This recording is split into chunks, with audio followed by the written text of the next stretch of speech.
hurricanes, tornadoes, superstorms. When severe weather strikes, every second counts. And knowing what to do can mean the difference between life and death. That's why NBC10 is getting you prepared ahead of the storm. From ballparks to your backyard, your home to your car, the First Alert Weather Team will show you how to protect yourself no matter where you are when a violent storm touches down. Good evening, and thanks for joining us. I'm Chief Meteorologist Glenn Schwartz. And I'm meteorologist Tammy Souza. Summer's almost here. It's a time to head down to the Jersey Shore or enjoy one of the many outdoor festivals that Philadelphia has to offer. But it also brings some of the most dangerous weather months of the year. Over the next 30 minutes, we'll show you the steps to take when severe weather hits a major outdoor event. And the power of water. What to do if you get caught on a flooded roadway. Plus, why extreme weather events are happening more and more in the Delaware Valley. And how to protect your family during a weather emergency. Just what would happen if a superstorm like Sandy strikes our region. Finally, the dangers of lightning. Oh, there's nothing like watching a Phillies game on a summer afternoon or celebrating the 4th of July at Wawa Welcome America. But a fun time outdoors can quickly turn chaotic when storms strike. Would you know what to do? What happened? Severe weather in sports can be a deadly mix. Just look at what happened when tornado winds smashed through the crowds at a Cardinals game in St. Louis, or this lightning strike at a Carolina Panthers game. Time after time, fans like you escape close calls, just like these. One of the best ways to spend the afternoon is right here at the ballpark. Open air, sunshine, friends. But what happens if severe weather strikes? Do they have a plan to keep you safe? Better yet, do you have a personal plan? Phillies fans needed one on June 24, 2010, when straight-line winds ripped through the stadium. It was pitch black here, the winds that came through. I mean, it was unbelievable, folks. Literally blew equipment off the field. We had carts around the ballpark that were blown. We had some damage to the ballpark. Eric Tobin is the director of operations and events for the Phillies, and it's his job to keep you safe. Getting people out of harm's way, that's our biggest concern, and our biggest fear is just injuries in the seating bowl. Severe weather is monitored in this room below ground, while high in the sky lightning rods stand guard. Tobin says cooperation is the key. Listen to the announcer, and if you see Doppler radar on the Jumbotron, that's your cue to seek shelter immediately. We have concourses here, we have club levels here. The here. ballpark has shelter, but where do crowds go at outdoor events in the city, like Wawa Welcome America, the Roots Picnic, and the Made in America Festival? Severe weather did strike that festival in 2014, when dangerous storms left thousands stranded and unprotected in the streets. Now watch, as no warning and no shelter proved deadly at this Indiana music festival when the stage collapsed in seconds after a severe storm. Emergency managers, police, and firefighters here in Philly have a plan to avoid what happened there. We would be more concerned with like a rapidly developing thunderstorm. The city offers free emergency emails and text alerts for severe weather. We could be starting to issue evacuation orders when it's a blue sky outside, just given how a certain thunderstorm could develop. And here's what you need to do to stay safe at any large event. First, come prepared to evacuate. Second, have a plan that includes where you and your family will seek shelter. And finally, download the NBC10 app to track the storm, because severe weather can strike anytime, anywhere.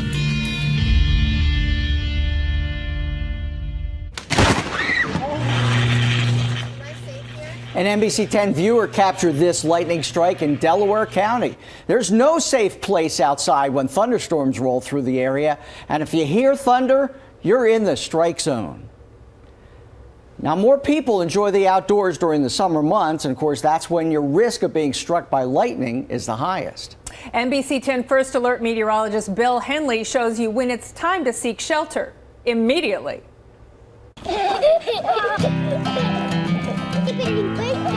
It's springtime, and who doesn't want to get out and enjoy the nicer weather? 4-year-old Aiden and his 2-year-old brother Ethan are excited to play outside after being cooped up inside during the winter months. But even these young boys are aware of the dangers that come along with the warmer spring and summer weather. If turtles are in a thunderstorm, they'll have to go under their shells. Aiden has the right idea. This time of year, people and animals are at risk of being struck by lightning. Strong thunderstorms can produce flooding rains and damaging winds, but it's lightning that can strike in an instant with potentially deadly results. Every year in the United States, 30 to 40 people are electrocuted by lightning. When storms are active, by far the safest place to be is inside a building, such as your home, school, or place of work. What's the sound that lightning makes? What do you call that? Thunder. Is it a good idea to be outside during a thunderstorm? No, and if there's a thunderstorm right over there, I'll have to run into the front door and go in there. That's absolutely right. As soon as you hear thunder, you need to go inside. Thunder can be heard 10 miles away from where it strikes. And because lightning can strike 10 miles from a storm, if you can hear thunder, you are close enough to be struck. If you're nowhere near a building, taking cover inside a car or truck with a metal top and body is safer than being out in the open. Check out this video of a couple that was trapped inside their pickup truck when it took a direct hit. The airbags deployed and electric door locks were fried, locking them inside until help arrived. When you're on the go like this, the NBC10 app will help you monitor changing conditions to help you and your family stay safe. Well, Mommy checked the radar, and the radar said there was a thunderstorm heading our way. Bill Henley, NBC10, First Alert Weather. The average lightning bolt measures about 1 inch wide and 5 miles long. The temperature of lightning can reach around 50,000 degrees Fahrenheit, about 5 times hotter than the surface of the sun. The electricity in a single bolt can reach 200 million volts. When it comes to forecasting severe weather, no one does it better than us. Weather Rate, which verifies the accuracy of TV weather forecasts, named NBC10 the most accurate in the Philadelphia area. The company did a station-by-station comparison over 52 weeks before declaring NBC10's First Alert weather forecast the best. The Delaware Valley region is huge, and due to microclimates, you could have snow in Reading, storms in Philadelphia, and sunshine in Cape May. That's why we do neighborhood weather, to pinpoint the threat of severe weather where you live. From Philadelphia to the Pennsylvania suburbs, the Lehigh Valley to Delaware, South Jersey to the Jersey Shore, and all points in between. We're the only station in town tailoring our forecast to show the temperature differences on an hour-by-hour basis. And now we have another tool in our arsenal to track storms with more accuracy and detail than ever before.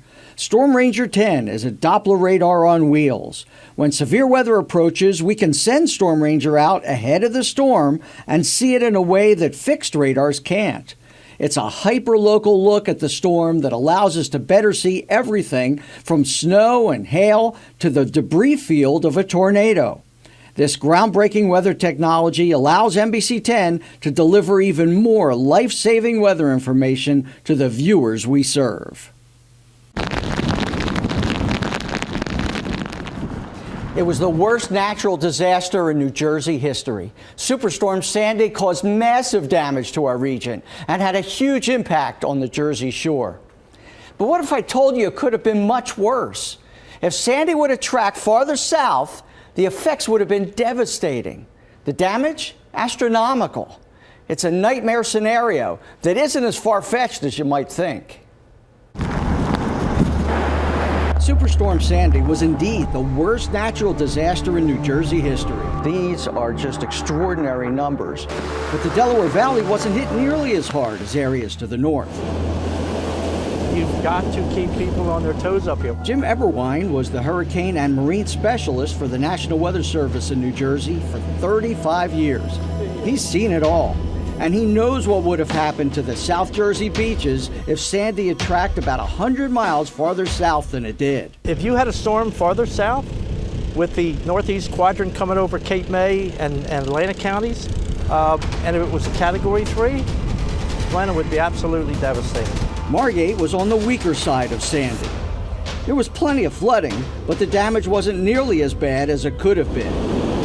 The power of that water is incredible.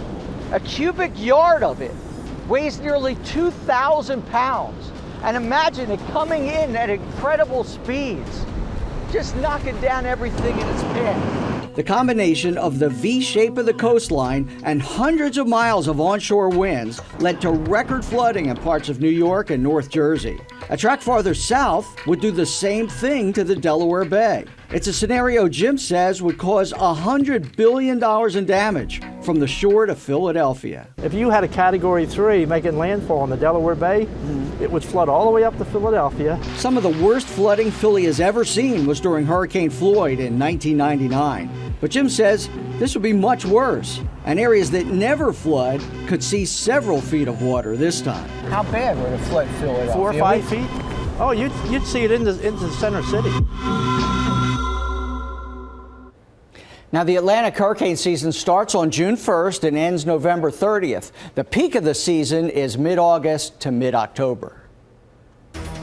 Up next, severe weather safety. Does your family have an evacuation plan? Would you know what to grab if you had to evacuate? See what happens when we put a local family's knowledge to the test. And go get your family so you can answer along when Ahead of the Storm returns.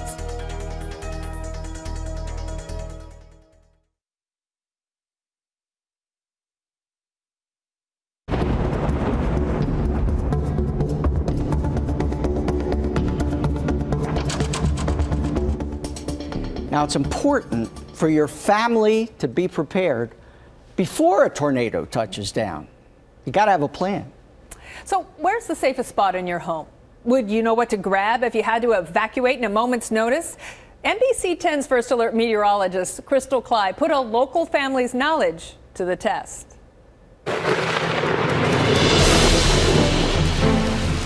Spring brings a variety of threats.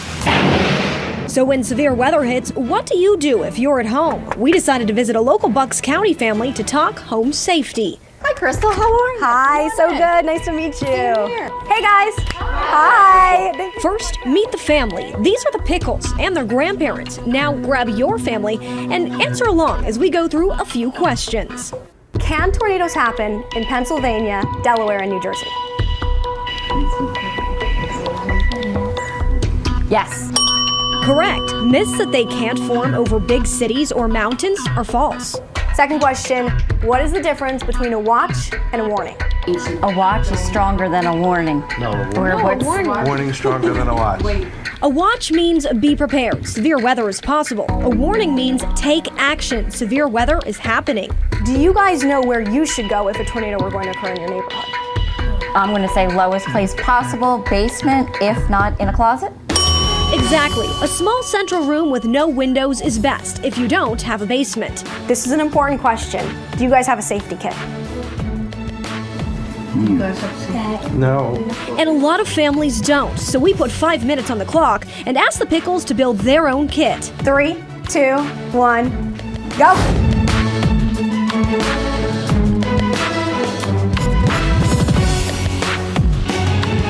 Time's up, and they did well. So, what do we got here? So we got a blanket, pillows, water bottles, and snacks. And we also got toothpaste, flashlights, Band-Aids, candles, lighters, and a fire extinguisher, and iPads and phones. Experts suggest you have 1 gallon of water per person per day, plus 3 days worth of non-perishable foods, any medical items, important documents, and cash as well. Finally, we asked the Pickles to grab their kit and take us to their shelter location, the basement. My question for you now is, did you learn something today? Yes, we did. And hopefully you did too. Crystal Cly, NBC10 News. There are a lot of weather apps out there, but here's what makes ours different. You can track storms with live radar and customize the NBC10 app to get severe weather alerts where you live. From lightning to approaching rain, tornadoes to flood warnings, the First Alert weather team is constantly working to keep you informed, even when we're not on the air. Download it today. Next on Ahead of the Storm, the power of water. When it floods, a lot of drivers make decisions that can turn deadly. The things you need to know to stay safe, and that tool that could help save your life.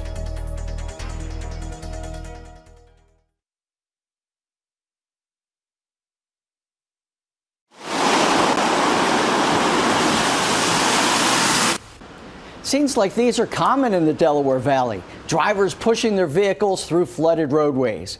But it's a decision that can prove deadly. According to the CDC, over half of all flood-related drownings occur when a vehicle is driven into hazardous floodwater. Even more eye-popping, many of them are preventable. NBC10's first alert meteorologist Erica Martin shows us the power of water and why you should never drive into a flooded roadway.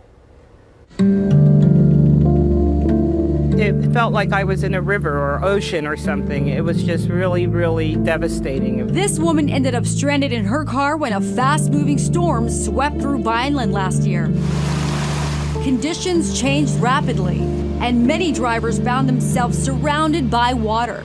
As little as 6 inches of water can cause you to lose control on the road. And it takes just 12 inches of rushing water to carry away a small car. 2 people. I got one in the front left and one in the front right. Flooding causes more deaths each year than any other severe weather-related hazard. And drivers who ignore warnings to stay off flooded roads can put themselves and others at risk. Very often, people think that they can get through water. They don't realize how deep the water is. From rescue boats to personal flotation devices, it keeps them afloat so somebody can't pull them under. The Camden Fire Department has an assortment of tools to rescue trapped drivers. Deputy Chief Edward Glassman says if you end up in a flooded roadway, remain calm and try and back out of the water. And the best advice, the first rule of thumb when it comes to driving through a roadway is simple. Don't turn around, find an alternate route, and go a different direction. It may take a few extra minutes, but that far outweighs the risks. I'm meteorologist Erica Martin, NBC10 News. And if you ever find yourself trapped inside your car, a little tool like this can help you escape. It costs about $10 and it fits right on your keychain. I've actually used it before. You can cut a jammed seatbelt, and when you press it up against your window, a little pressure is all it takes to shatter the glass. Extreme weather, from record heat to severe flooding. It's happening more and more in the Delaware Valley. Find out what's fueling it when Ahead of the Storm returns.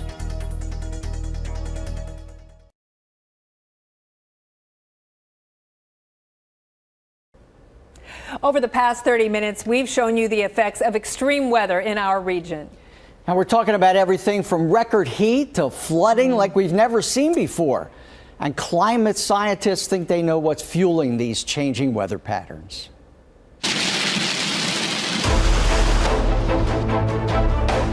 Floods have become more frequent and more intense in our area.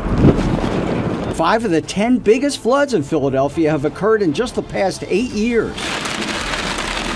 In July 2013, our rainiest day ever recorded. At its peak, more than 7 inches fell in just 4 hours. There were signs blowing off, debris. The extreme weather trend extends to the Jersey Shore. Anything that's loose is moving. The worst coastal flood in Cape May history happened in January 2016 in a nor'easter. How about dangerous heat? Our hottest spring, summer, and year have all occurred in the past 8 years. What's going on here? We're already seeing the impacts of our changing weather from climate change. That's only going to get enhanced as we go forward. Heat is going to become more intense and last longer. Bernadette Woods-Plackey is a meteorologist at Climate Central, a nonprofit organization in Princeton, New Jersey that conducts scientific research on climate change and communicates the impact it's having on the world's weather. So the real debates in climate change come in where these impacts are going to be the worst and how bad they're going to get. Our heat is going to get worse. It's going to last longer. We do know that there's going to be more heavy rain events, especially in the northeastern part of the United States. We do know that the floods at the shore are only going to get worse. Meteorologist Sean Sublette showed us the evidence. For Atlantic City, these are the days that had coastal flooding. And obviously it's going up. And there's that huge spike there in that last decade. Also increasing, the number of 95-plus degree days, the number of dangerous heat days in Philadelphia, and sea level rise, which adds to coastal flooding. Our hurricanes, there's some questions about the intensity of them in the future, but we do know that with the hurricanes and sea level rise, when they come close to our coastlines, they're making that storm surge worse, and that's only going to get worse going forward. Well, we hope you enjoyed this NBC10 First Alert Severe Weather Special. I'm Glenn Schwartz. And I'm Tammy Souza. Be sure to download the NBC10 app and watch the First Alert Weather Team for the most accurate forecast in town. On behalf of Glenn and the rest of the team, have a good night.